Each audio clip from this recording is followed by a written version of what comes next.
श्रीमहागणाधिपतये नमो नमः। श्रीमहासरस्वत्यै नमः। श्रीगुरुभ्यो नमः। हरिः ओम्। अपारकरुणासिन्धुं ज्ञानदं शान्तमूर्तिनं श्रीचन्द्रशेखरगुरुं प्रणमामि मुदान्वहम्। శ్రీచంద్రశేఖరేంద్రయతీంద్రపరబ్రహ్మణే నమో నమః. అయితే మనం చెప్పుకుంటున్నటువంటి నడిచే దేవుడు అనేటువంటి గ్రంథాన్ని అనుసరించి ఇవాళ చెప్పుకుంటున్నటువంటి శీర్షిక నా స్వామి ఇక్కడే ఉన్నాడు అని ఒక యతీశ్వరుడు అన్నటువంటి మాట గురించి పరమాచార్య స్వామి వారు స్వయంగా చెప్పినటువంటి గొప్ప కథ అండి. అయితే మహారాష్ట్ర సన్యాసి కథని స్వామివారు ఎలా వివరించారట. 1929లో ఉత్తరార్కాటు జిల్లా సరిహద్దు గ్రామంలో ఒక సన్యాసి పరమాచార్య స్వామి వారిని కలుసుకున్నట్ట. ఆయనకు తెలుగు కానీ అరవం కానీ తెలియదు. మరాఠీ హిందీ భాషలు మాత్రమే వచ్చుటండి. రామేశ్వరం వెళుతూ ఉండగా సన్యాసులకు ఉండవలసిన దండం పోగొట్టుకున్నట్ట పాపం ఆయన.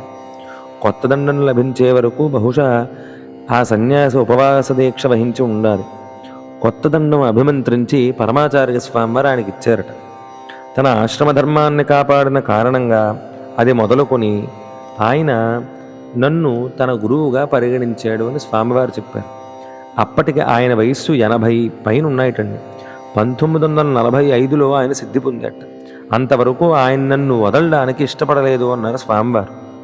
1929లో చాతుర్మాస్యం సమయంలో ఆ సన్యాసి స్వామివారితో చేరిన వెంటనే దాదాపు 40 రోజుల వరకు పరమాచార్య స్వామి వారికి మలేరియా జ్వరం తగిలిందండి. అప్పటి వరకు ఎవ్వరూ తాకేవారు కారుటండి ఆయన్ని.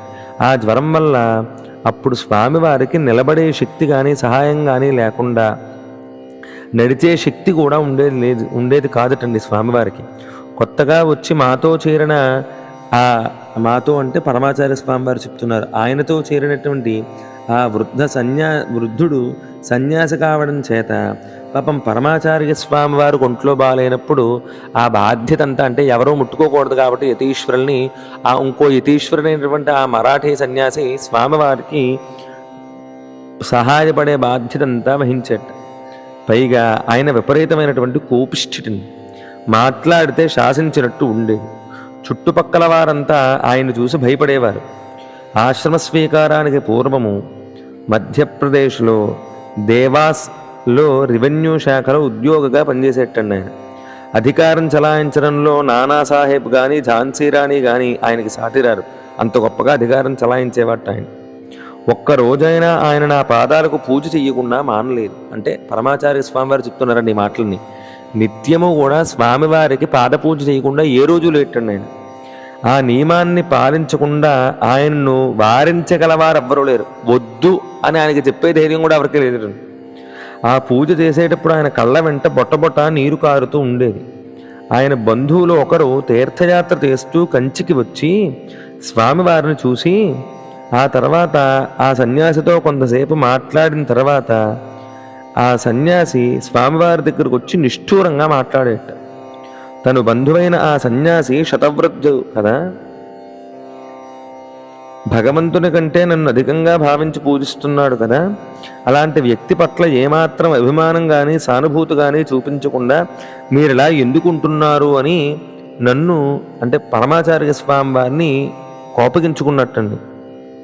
చూసారా?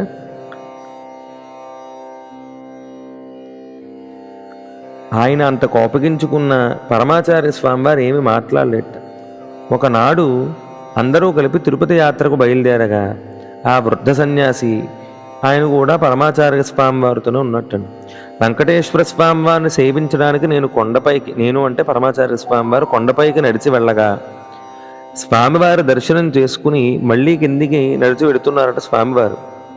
అయితే కింద నుంచి వస్తూ ఆ వృద్ధ సన్యాసి పరమాచార్య స్వామి వారి యొక్క పరివారానికి ఎదురయ్యట.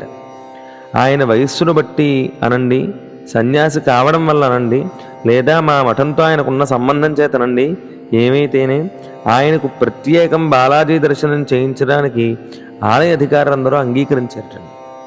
కానీ ఆయన మాత్రం అందుకు ఒప్పుకోలేదుట. ఎక్కడే నా బాలాజీ అంటూ పరమాచార్య స్వామి వారి పాదాలు పట్టుకున్నట్టండి. అంత దూరం కొండ ఎక్కి వచ్చిన వాడు తీరా బాలాజీ దర్శనం లేకుండానే తిరిగి కిందకు వచ్చేసేట. పరమేశ్వరుడు కొందరిని పరుల కోసమే బ్రతకమని సృష్టించాడు అని ఆ రోజున నేను జీవితంలో నేర్చుకున్నాను అని పరమాచార్య స్వామి వారు చెప్పారండి. అటువంటి గొప్ప కథ. అంటే ఒక యతీశ్వరుడు కూడా యతిరాట్ స్వరూపంగా కనబడినటువంటి చంద్రశేఖర పరమాచార్యుల వారు ఎటువంటి భగవత్ స్వరూపులో కదండి. అటువంటి మహానుభావుడు సంబంధించినటువంటి గొప్ప కథ ఆయన నోటితో ఆయన చెప్పినటువంటి దివ్యమైన వృత్తాంతం ఇది. అటువంటి వృత్తాంతం చెప్పుకోవడం నా అదృష్టంగా భావిస్తూ సర్వం శ్రీ చంద్రమౌళీశ్వర పరబ్రహ్మార్పణమస్తు.